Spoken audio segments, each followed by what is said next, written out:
So without further ado, I think I'll invite our first speaker up, Cormac O'Neill, who's CEO of Webio.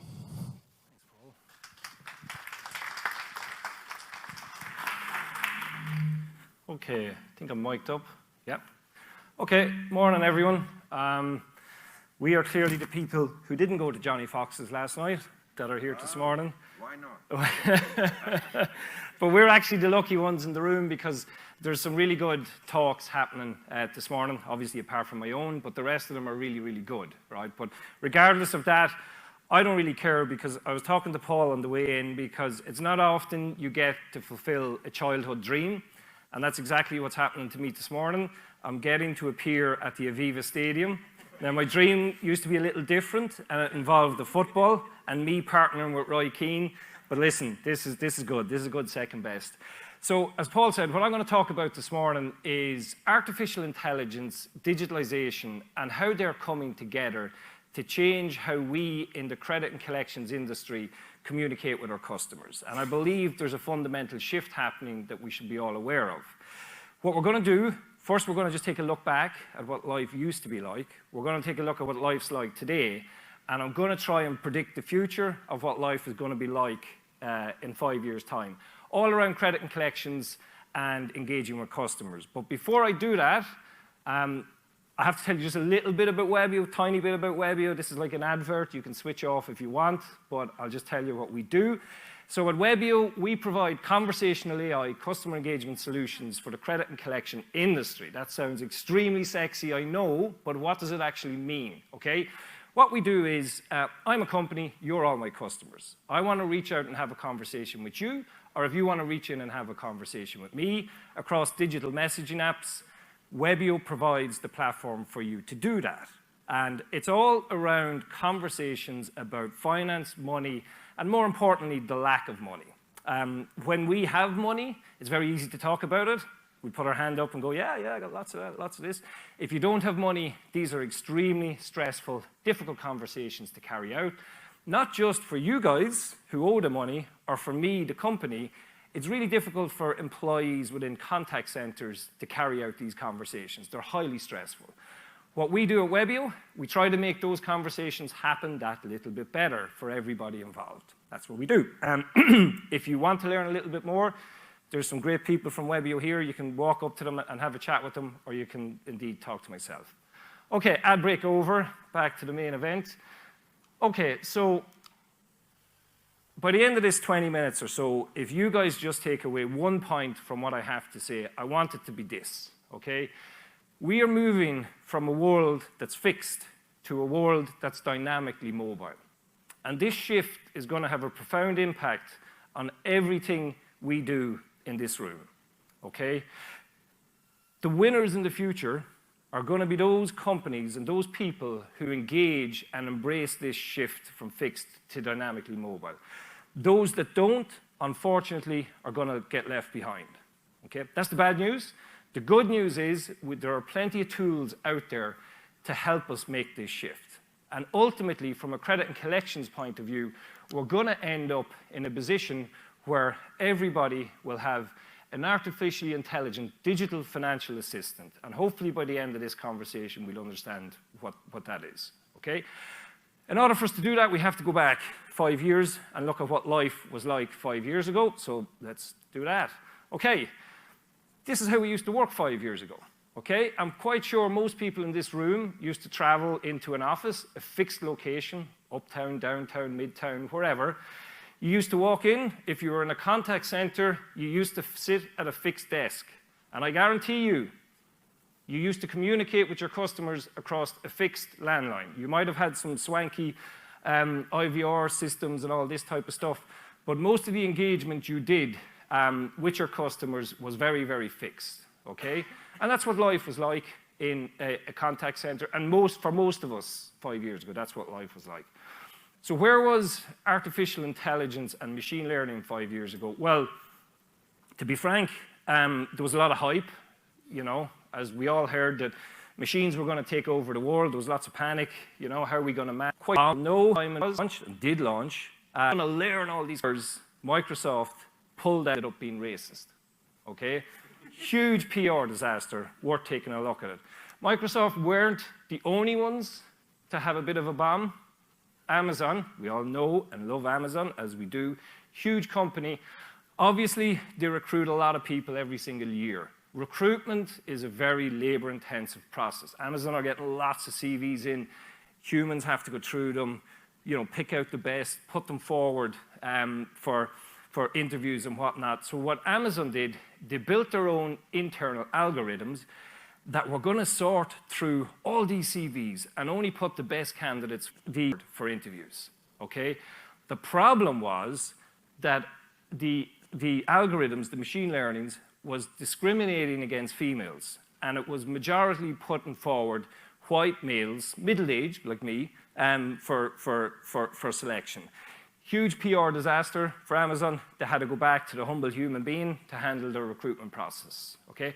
So about 5 years ago, this was where we stood, okay, in terms of AI and machine learning. The final one I want to talk about is digitalization, because these will all come together. So digitalization, 5 years ago, there was a lot of talk about digital transformation, okay? A lot of talk about that. Nobody had a clue what it meant, but we were talking about it because somebody up top was talking about it. So what did we do? We built a website, tick. Put on an inquiry form, tick. Develop a mobile app for your company. You hadn't a clue what the mobile app was going to do, but we were going to develop it. And that was where digitalization was. In terms of finances and money, again, looking at digitalization, money was very fixed 5 years ago. Cash was still the main form of making payment. And cash is a very fixed form of payment. You have to go to a bank, an ATM machine, you have to take out cash, you walk to a shop, you hand over the cash, you get your goods, and off you go. So a very fixed form of payment 5 years ago.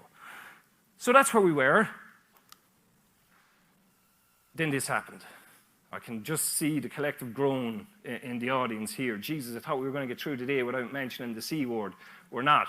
Right? We have to talk.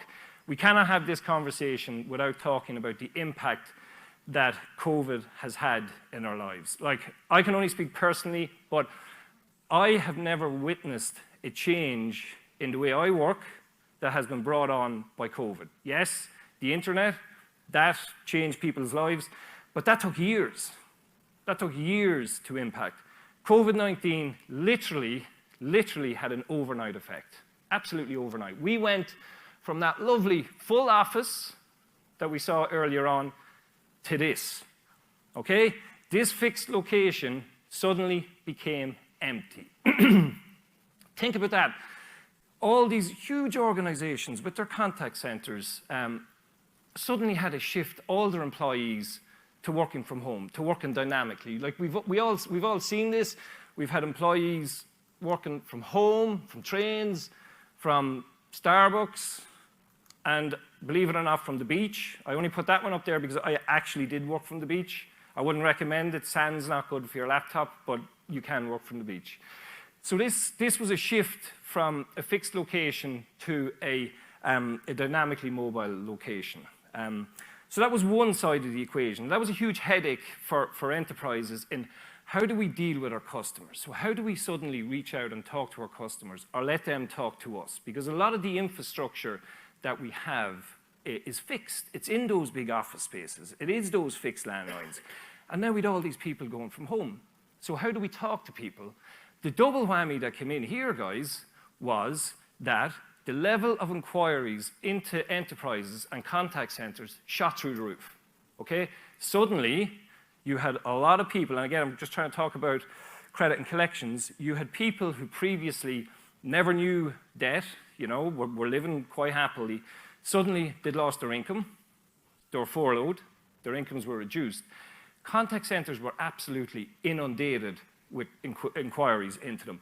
So you had a double whammy. You had this shift to a dynamically mobile environment, and you had a huge increase in inquiries coming in. So for every problem, there's always a superhero, okay? The superhero of this problem was artificial intelligent chatbots, okay? Remember the guys we showed you that made a mess of the T-bot? These guys suddenly found their mojo. I'm not going to go into how chatbots work. I'll just touch on it briefly. But this was like manna from heaven for a chatbot, because what chatbots do really, really well, and we'll flick on here, is they deal with queries at scale that are very black and white, okay? And a lot of queries you have in the finance arena are actually very black and white. You know, I want to know when's my next payment, how much is my next payment, how long is it overdue, et cetera, et cetera. These are simple queries that chatbots excel at working on. So this environment was created, and companies now were coming in, we need to get this technology in. It's dynamically mobile, and it can handle queries at scale. And there's there's lots of examples of how this works really, really well.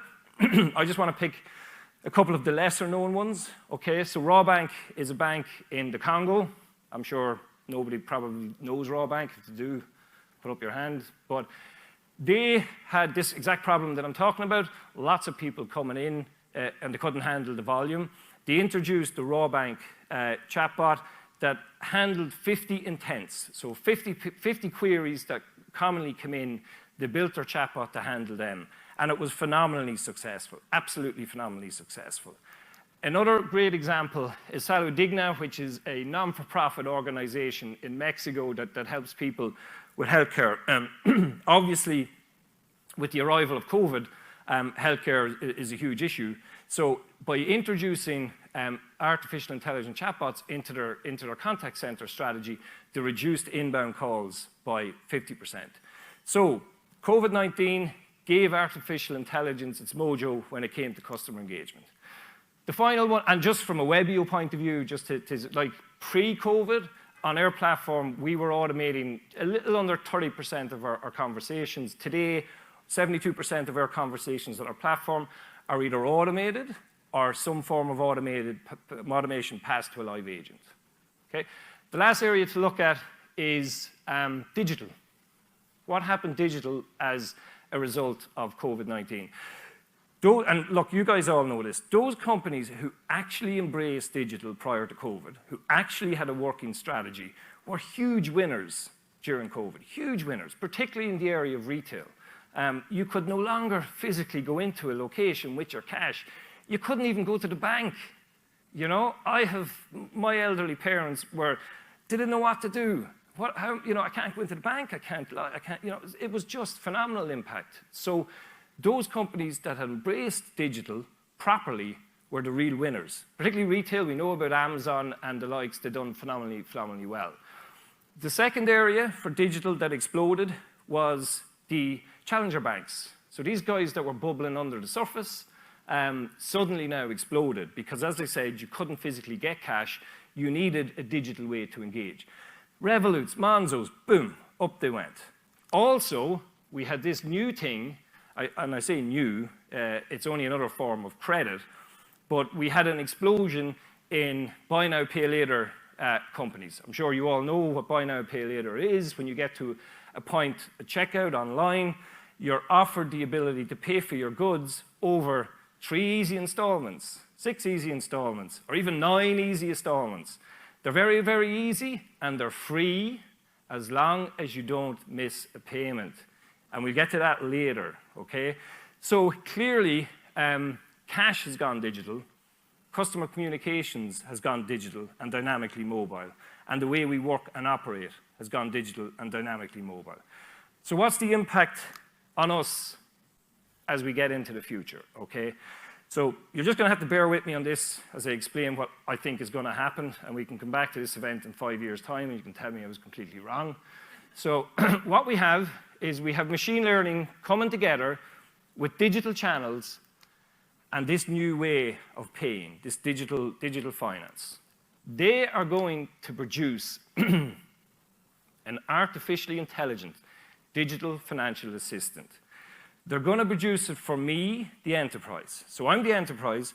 I'm going to have this artificially intelligent digital financial assistant that will know everything about you, the customer, and it'll be able to act on my organization's behalf. You, the customer, are going to have your own digital financial assistant that's AI-driven. It's going to be in your pocket. And that assistant is going to be tasked with managing your finances. I know you're getting very scared here now, right? Robots aren't going to take over the world, but they're going to take over your wallet. But they're going to make intelligent decisions on your behalf. And what's going to be even better, they're going to communicate those decisions to the enterprise, and the enterprise is going to make decisions on the back of that, okay? So how could this possibly work or potentially work? Let me go back there one. Okay, this guy, look, just run with me on the numbers on this. This is what a typical fixed payment looks like if you take out a loan. So let's say we take out 10,000 euro, we're paying a little over 200 euro a month, and that's fixed for the term, 5-year term or whatever it happens to be. If in month one, and I'm the debtor here, I have 180 euro in my account, that payment bounces. No questions asked, that payment bounces. It's a missed payment on my record. You guys, you're the company, I'm the person in debt this time. You guys reach into me and you start this conversation. Hey, Cormac, you missed your payment. That probably happens 2 months later or 2 weeks later, and we start the conversation going, okay? Next month, I have enough money, I pay it, and the month after, I have enough. In 3 months' time, I don't have enough money, and I miss it again. Now I have got 2 missed payments on my account, on my credit record, and you guys have to start the process again. For the accountants in the room will know that 2 missed payments consecutively is a huge headache for an organization because you have to impair that loan as a bad debt provision, okay? If anybody looked at Klarna's latest financial accounts, their delinquencies have skyrocketed as a result of this, missed payments, okay? This system is broken. This system, whoops, we go back one, is gonna work, all right? So run with me here now.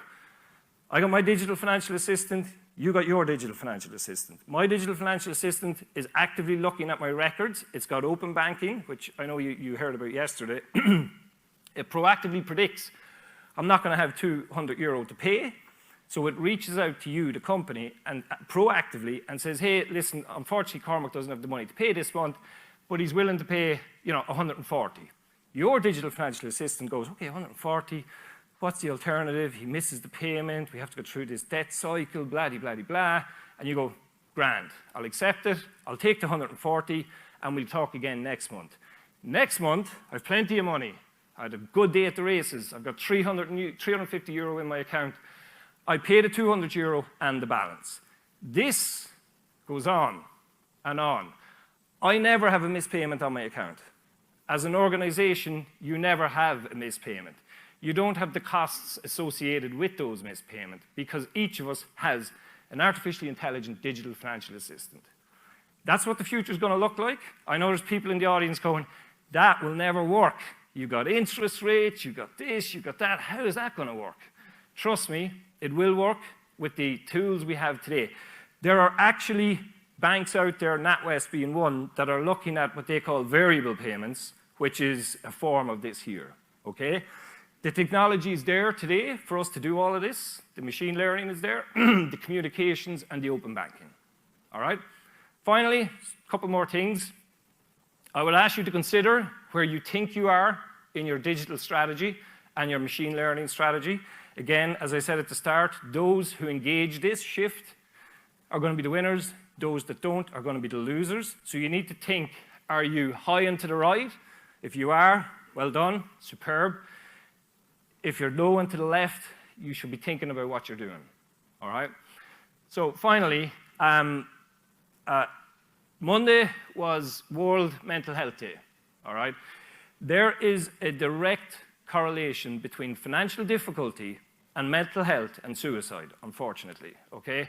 It is incumbent on all of us in this industry, particularly those in innovation and technology, to do what we can to make this ecosystem better for everybody, okay? So we need to be looking at ways that we can take the stress and strain out of the industry and balance that ecosystem so it's a level playing field, all right? So that's it, folks. Thank you very much.